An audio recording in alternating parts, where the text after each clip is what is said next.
What if the disagreement was never about Jesus, but about what words mean? Christians say Jesus Christ is the word of God. Muslims say Isa is a word from Allah. Sounds the same, right? But listen closer. In Christianity, the word is eternal, divine, entering the world. In Islam, the word is a command, be, and life begins. Same phrase, different direction. Then we argue about the cross. One says he died, the other says he was raised. But what if both are trying to protect something? One protects the idea that God entered human experience, even death. The other protects the idea that God is beyond death entirely.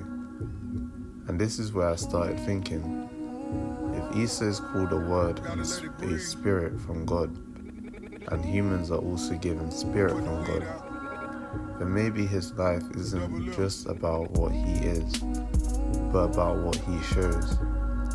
Not that we become God, but that we can live so aligned with him, that nothing false remains, that even when the world tries to break you, what is truly from God is still preserved.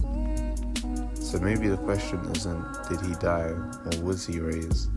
Maybe the question is, what does his life show us about how to live? Because both sides, in their own way, are pointing to the same thing. A human being completely aligned with God. And maybe that's the example we're all meant to follow.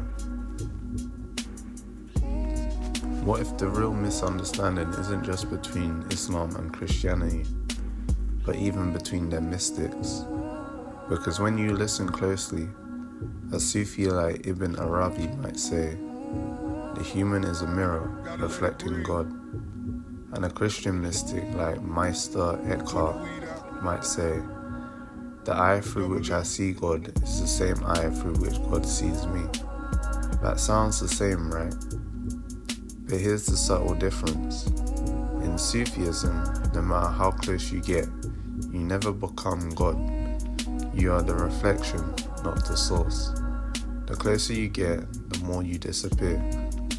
In Christian mysticism, there's language that feels closer to union. Not that you replace God, but that God lives through you, almost like the distance collapses. And this is where Isa and Jesus Christ sits right in the middle, called a word, a spirit, a sign of what it looks like when a human is completely aligned with God. So maybe the mystics aren't arguing, they're standing at the same ocean.